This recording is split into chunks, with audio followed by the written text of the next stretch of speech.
Library Reader here. It's December 23rd. Time once again for Not a Creature Was Stirring. A while ago, a friend and I coined the phrase the Neverland Complex. This is our word for the interesting thing that happens when you grow up and you assume that everything that was happening when you were a kid stopped because you stopped being a kid to observe it. You see this when people are surprised by all the things that happened in Spider-Man since they turned 18, as if Spider-Man was just waiting for them to grow up so he could retire. There are not that many things that I liked as a kid that I don't like anymore. I'm just that kind of person. But there was one thing that I'm afraid I did get out of touch with, and it was the books of Jean Van Leeuwen, author of The Great Cheese Conspiracy.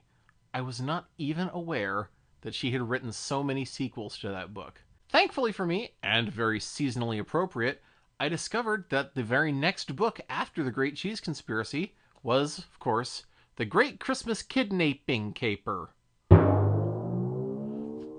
I don't know if that's a pun or what, but shouldn't that be with two P's? Kidnaping? To start with, the cover is not nearly as good as the last cover. There's a bit of uncanny valley to the mice this time. Especially Fats, who looks like something out of a George Lucas film. But the illustrations on the inside are even better this time, because she got the celebrated illustrator Stephen Kellogg of The Day Jimmy's Boa Ate the Wash fame. I'm standing on the corner of Broadway and 34th Street. It's getting dark, and the wind is chill. In it, there was the smell of winter. At the end of the last book, spoilers, merciless Marvin the Magnificent struck out on his own without his gang to see what kind of trouble he could get into. Apparently it's been a while and he hasn't found anything, but today he strikes gold. Marvin finds his way into the Times Square Macy's. It isn't Times Square, right? I've never been to New York. Okay, Broadway and 34th. I was close, right? Naturally, Macy's has literally everything a mouse could ask for, but best of all, a dollhouse just their size. Marvin hustles back to his gang and gives them the news. They're moving. It is true you have a comfortable setup here, but I just happened to notice that the book department has a complete set of the Encyclopedia Britannica. It also has the world's largest delicatessen, all your favorite cheeses, plus your choice of delicacies from all over the world. Imported butter cookies, sesame crackers, anchovies, artichokes, pickles. Did you say pickles? The mice move into the dollhouse, and Fats is immediately taken by this peculiar man in a red suit who's sitting just outside their house and greeting all the children with a ho ho ho! Imagine that! The spirit of Christmas! And he's pleasingly plump like me! Of course, Raymond is smart enough to explain to Marvin and Fats that it's not the real Santa, but whoever this guy is, they like him. And once he happens to notice them out of the corner of his eye, he likes them too, and he starts leaving them little breakfast tidbits when he comes in for work. Which makes it a real shock when their new friend disappears. Santa Claus missing. Beloved Macy's Santa disappears under mysterious circumstances. That's the headline. Their Santa's real name is Hans Dunderhoff, and without Mr. Dunderhoff, sales start to dry up for Macy's. Gang, we must face the terrible truth. Santa Claus has been kidnapped. Kidnapped. What is that? Is that a regional spelling? Is that like irregardless or something? And this terrible deed done to their close human friend is what inspires Marvin to make his real face turn of the episode. Men, sitting here feeling sorry for ourselves is not going to bring Santa Claus back, but if we snap out of it and put our brains to work, maybe we can. The skinny, fake bearded temporary Santa hired by Macy's is no patch on Mr. Dunderhoff, but Raymond notices something very interesting about this Santa. His line always contains a very suspicious-looking character who gets out of line just before it's time to see Santa. Oh, one of those waiting in line for Santa perverts. Who knows what he was doing? Marvin bravely tails the suspect all the way out of Macy's and into Gimbels. Do you know what Gimbels is? I didn't, not until I read this.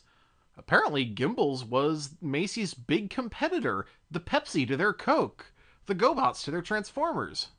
Of course, Gimbals was out of business by 1987. The only branch of theirs that I ever saw was Saks Fifth Avenue. And if you've ever been to Saks Fifth Avenue, you know that that's the next favorite place for a 7-year-old boy to go besides Discovery Zone. But at the last second, Marvin seems to lose the suspect when he enters a room and Santa Claus comes out. But it's not their Santa Claus, it's the Gimbals Santa Claus. And of course it's Raymond who puts 2 and 2 together in that department. The motive for the crime must have been jealousy, just as I suspected. It's only natural that with Macy's Santa Claus so popular, the Santa Clauses in other stores would feel bad. Probably the Gimbals Santa just couldn't take it anymore. Here's the plan, gang. This time we're all going, and we're not coming back without Santa Claus. Now that they've cracked the case, they tail the Gimbals Santa all the way back to his apartment, where they hear their Santa through the door. He is being held, but they can't liberate him. Raymond makes a few notes in his notebook. Then he tears off a little scrap of paper, writes something on it, and carefully wraps it in the Snickers wrapper that Fats brought along. What are you doing?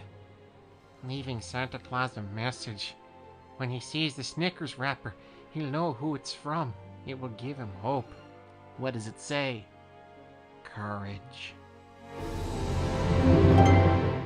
I know last time I said it was a bit of a disappointment that they didn't stay in the theater for the next few books, but, Macy's has a lot of potential for them. There's a lot of stuff to do there, not just at Christmas. But one of the great things about this book is how much respect it has for the office of Santa Claus. I'm not a very religious person, but I believe in Santa. You want to know why? Because we make Santa real. Maybe there isn't literally a 1,000-year-old man who lives at the North Pole with reindeer and penguins and stuff, but when you put on the beard and you sit down to that throne and you pat your knee, you are Santa. To that kid looking up at you, you're the real Santa, and you gotta be there for him.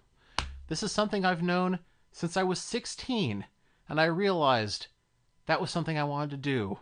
When I'm old enough to get the beard, that's gonna be me, up there at the mall. So, watch out for your kids when Santa tells them he's gonna bring them a book.